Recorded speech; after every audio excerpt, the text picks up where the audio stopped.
오늘은 헨리 8세의 둘째 딸이자 메리의 이복 동생이죠. 영국 역사에서도 가장 유명한 엘리자베스의 어린 시절 이야기를 준비했습니다. 헨리 8세가 세상을 떠난 직후에 벌어진 일인데요.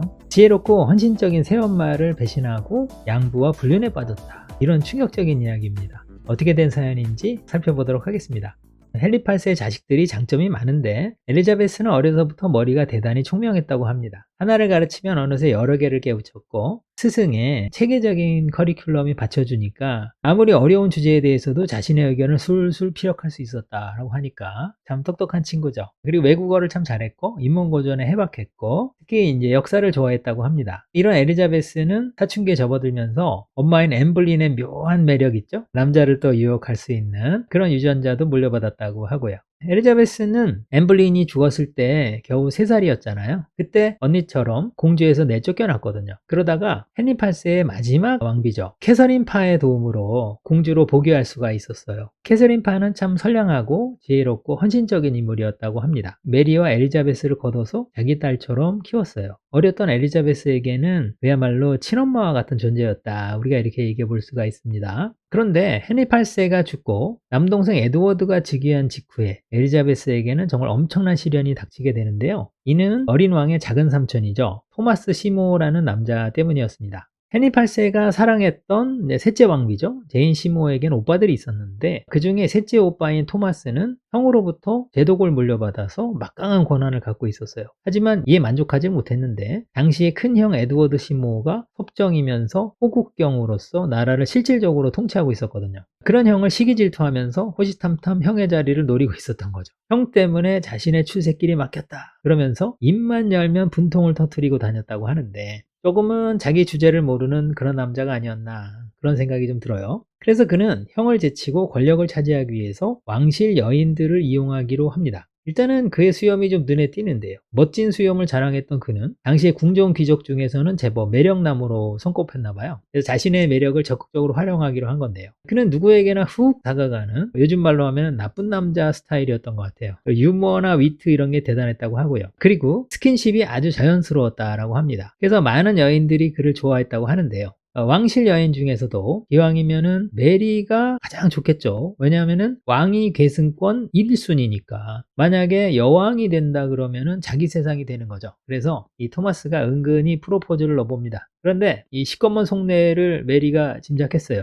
그래갖고 단칼에 차단당했죠. 거의 뭐 면박을 당한 수준이었다 이렇게 기록에 남아있는데 그리고 이것이 알려져가지고 형에게 불려가가지고 혼쭐이 났습니다. 그래서 이거 함부로 해서는 안 되겠다 라고 하면서 이제 그가 신중하게 접근을 하게 되는 거죠. 그 다음에 메리 다음으로는 캐서린 파를 골랐어요. 사실 그는 과거에 캐서린 파하고 연인 사이였다고 합니다. 이미 2번 결혼한 적이 있었던 캐서린 파가 결혼을 전제로 이 토마스를 만나고 있었다는 건데요. 헨리 8세가 갑자기 청혼을 한 거죠. 그러다 보니까 이 토마스 입장에서는 어떠냐 하면은 캐서린 파에게 버림을 받은 그런 셈이 됐던 거예요. 하지만 왕이 원하니까 어쩌겠습니까? 여러분 원래 권력지향적인 인간들은요. 이럴 때 쿨하게 보내주는 또 그런 면이 있습니다. 자, 그런데 헨리 8세가 죽고 나서 그녀가 자유로워졌잖아요. 그랬더니 어떻게 됐냐면 이 캐서린 파가 상당한 영지를 가진 엄청난 부자가 돼버린 거죠. 일단 이 점이 그의 마음에 쏙 들었습니다. 그리고 그녀의 집에는 메리의 다음 순위 후계자인 엘리자베스와 제인 그레이가 무럭무럭 자라고 있었던 거죠. 말하자면 또 다른 가능성이 있는 곳이었다. 이렇게 얘기해 볼 수가 있을 것 같아요.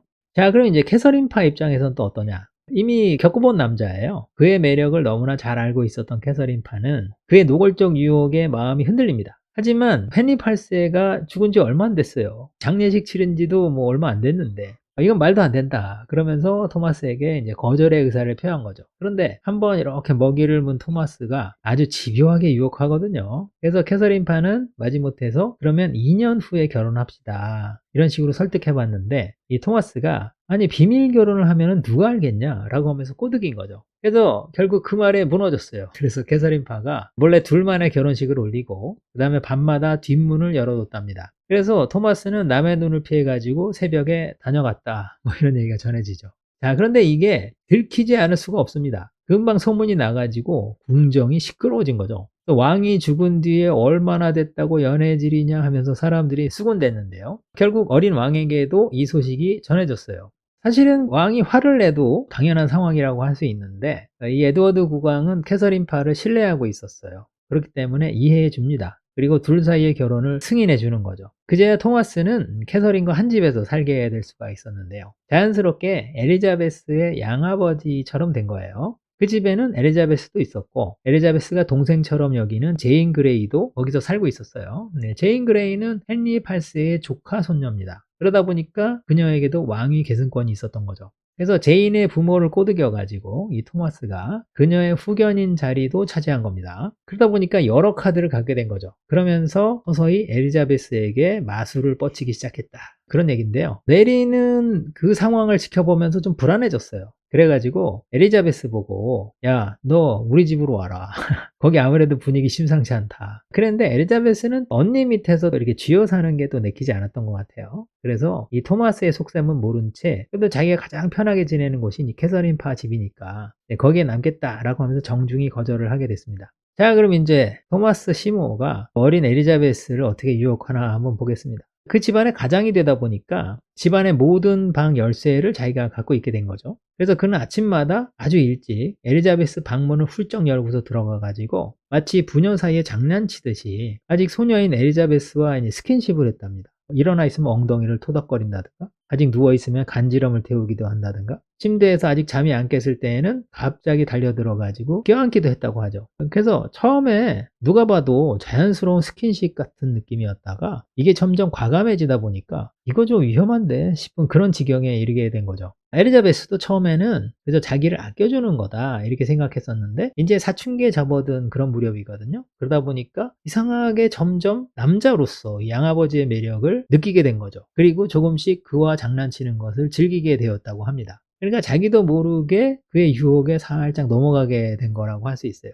그 무렵에 캐서린 파는 좀 늦은 나이인데 토마스의 아이를 갖게 됐거든요. 그런데 두 사람의 장난에 대해서 처음에는 캐서린 파도 대수롭지 않게 생각했어요. 그런데 이게 점점 도를 넘는 게 아닌가 그런 우려가 생기게 됐거든요. 그런데 이 둘이 자신에게는 얘기하지도 않고 밤에 보트를 타고 한참을 놀다 오는 그런 일이 있었어요. 이 일로 이제 캐서린은 둘 사이를 의심하게 됩니다. 그러던 어느 날이에요. 다시 둘이 눈앞에서 사라진 거를 알아차리고 캐서린이 무서운 생각에 휩싸여가지고 열쇠를 챙겨가지고 집안을 여기저기 뒤져봤는데 그러다가 못 볼 것을 보고 말았어요. 둘이 사랑을 나누고 있었던 거죠. 그래서 충격에 얼어붙었던 캐서린은 곧 놀라운 인내심을 발휘해가지고 문제에 대처합니다. 여러분, 이게 일반인의 집이 아니라 선왕의 왕빈의 집 아닙니까? 이 일이 알려지면은 남편인 토마스는 물론이고 엘리자베스도 살아남을 수가 없어요. 게다가 왕위 계승권이 있는 공주를 보호해야 되는 책임이 자기한테 있는데 이런 일을 벌이는 동안 몰랐다 하게 되면은 자신의 지위나 재산 이런 거 모두가 날아갈 수 있는 그런 위기 상황인 거예요. 그래서 이 캐서린 파는 조용히 그러면서도 신속하게 일을 처리합니다. 우선 엘리자베스를 일단 먼 곳으로 섭외해가지고 보내버렸어요. 그래서 남편하고 분리시켰고 그 다음에 남편에게는 진심 어린 사과와 재발 방지 약속을 받은 거죠. 그 다음에 시종들은 입단속을 시키고서 모든 일은 철저히 비밀에 붙였어요. 그렇게 해서 일단 급한 불은 껐는데 하지만 해결되지 않은 게 있죠. 뭐냐면은 진짜 뼛속을 찌르고 들어오는 배신감입니다. 정성을 다해서 키운 엘리자베스가 그 어린 나이에 자신을 배신했어요. 근데 이거는 누가 보더라도 엘리자베스 잘못은 아닌 것 같아요. 이건 전적으로 남편의 잘못인 거죠. 그러면 이 남자에게 유혹당해가지고 결혼한 자신이 원망스러운 거죠. 그래서 이런 뼈저린 자책, 후회 이런 게 캐서린을 괴롭힙니다. 이게 일종의 그 모든 것이 무너져 내리는 상실감 같은 건데 아이를 가진 상태에서 다시 곱씹고 이런 상실감을 느끼다 보니까 어떤 후유증 같은 게 있었던 것 같아요. 임신 중이었던 캐서린 파가 어렵사리 이제 딸을 출산하게 되는데 곧바로 산용열이라는 게 걸려가지고 의식불명 상태에 빠지면서 또 세상을 떠나게 되었습니다. 조용히 지내던 토마스가 아내가 죽은 뒤에 참 미안한 마음이 들었겠죠. 하지만 곧바로 본 모습으로 돌아왔어요. 사람 본성이 어디 안 가거든요. 그간 연락을 하지 못했던 엘리자베스를 유혹하기 위해서 다시 적극적으로 움직입니다. 거처를 옮긴 엘리자베스는 그 뒤 몇 달간 아프다면서 공식 석상에 일체 모습을 드러내지 않았거든요. 그런 시기가 있어요. 일부 연구자들은 그때 토마스의 아이를 유산한 시기다. 그런 식으로 믿고 있습니다. 물론 논란이 있고 확인되지 않은 주장이긴 한데요. 그 당시 공주 곁에는 애슐리 부인이라는 가정교사가 있었거든요. 근데 이 여자가 원래부터 토마스의 열렬한 팬이에요. 그래서 이 토마스는 그녀를 이용합니다. 그래서 그녀로 하여금 자기 얘기를 끝없이 엘리자베스에게 하도록 그렇게 했죠. 캐서린 파의 죽음에 죄책감을 느끼고 있었으니까 엘리자베스도 처음에는 거부감을 갖고 듣다가 차츰차츰 안정되면서 토마스의 매력을 다시 떠올리게 된 거죠. 그래서 애슐리 부인의 집요한 꼬드김 때문에 서서히 넘어갑니다. 그래서 토마스랑 결혼해야 되나? 그런 생각을 진지하게 하는 시기가 있었습니다. 근데 엘리자베스는 자기 감정을 다스릴 수 있었던 소녀예요. 이런 큰 사건을 겪으면서 토마스의 처신에 어떤 불신 같은 게 싹튼 데다가 왕위 계승권이 있는 사람은 자기 마음대로 결혼할 수 없다. 그 사실을 자기가 또 확인하게 된 거죠. 그래서 공식적으로는 추미론이라는 데서 결정을 해줘야 되는데 지지 기반이 없는 토마스와 결혼은 아무리 봐도 불가능하다. 그런 생각을 하게 돼요. 그래서 엘리자베스는 욕망에 휘둘리지 않고 의도적으로 토마스와 거리를 두게 되는데 이 판단이 정말 중요했어요. 그녀의 목숨까지 구하게 되는 그런 판단입니다. 왜냐하면은 그 직후에 토마스의 영모 사건이 터지기 때문인데요. 형인 호국경 에드워드가 군대를 이끌고 스코틀랜드를 침공한 시기예요. 그 시기에 토마스는 해군 제독이지 않습니까? 그래서 해군을 직결시키고 해적들을 끌어모아 가지고 반란을 꾸몄어요. 치밀하지 못했던 그는 여기저기 얘기를 떠벌리고 다니다가 이제 들켜버립니다. 그래서 섭정위원회에서 토마스 당신은 빨리 출두하라. 그래서 소환 명령을 받게 되는데 전쟁에서 황급히 돌아온 형이죠. 깜짝 놀라서 나타났어요. 그래서 동생을 어떻게든 살려보려고 변호할 기회를 마련해 보려고 했는데 토마스가 나타나지 않았어요. 왜냐하면 증거가 너무 명백해가지고 자기를 변호할 수가 없었던 거예요. 그래서 그는 집에서 이제 신문관들이 들이닥쳐서 정말 냉혹한 신문을 받았는데 이 과정에서 욱 하는 바람에 자기 죄를 모두 인정하고 말았답니다. 자, 그런데 며칠 뒤에 모두가 놀라게 하는 사건이 벌어졌어요. 그게 뭐냐? 곧 끌려가서 재판을 받게 되어 있었던 토마스가 이제 자포자기하는 심정이었던 것 같은데 그래서 큰일을 벌여버린 거죠. 왕궁에 몰래 침입을 했습니다. 그리고 자신의 조카죠. 왕을 납치하려고 했던 건데요. 복제한 열쇠로 문을 열고 국왕의 방까지 다 도착했는데 그 입구에 왕의 애완견인 스페니얼이라는 그 종의 개가 맹렬히 지저댔답니다. 그러다 보니까 다급해진 그가 권총을 들어서 그 개를 쏴 죽였거든요. 국왕도 문을 벌컥 열어젖혔고요. 그러면서 자신의 개가 처참히 죽어있는 광경을 본 거죠. 근데 그 순간 경비병들도 놀라서 달려오는 바람에 실패로 끝났습니다. 자, 그래서 현장에서 체포된 토마스는 곧바로 감옥에 갇히는 그런 신세가 됐는데요. 자, 이 일로 나라가 발칵 뒤집어졌죠. 그래서 토마스와 관련된 자들이 줄줄이 런던탑 감옥에 갇혔는데요. 자, 문제는 토마스와 밀접한 관계라고 소문이 자자한 엘리자베스 공주입니다. 그러니까 누구라도 이 사건을 그냥 깊이 들여다보지 않으면 토마스의 반역을 사주한 사람이 누구냐? 엘리자베스 공주다. 이렇게 의심하는 게 자연스럽거든요. 그래서 공주는 노련한 신문관들이 또 들이닥칩니다. 그래서 자신을 변호해야 했는데요. 자, 그런데 여기서 놀라운 반전이 있었습니다. 뭐냐면은 신문관들이 몇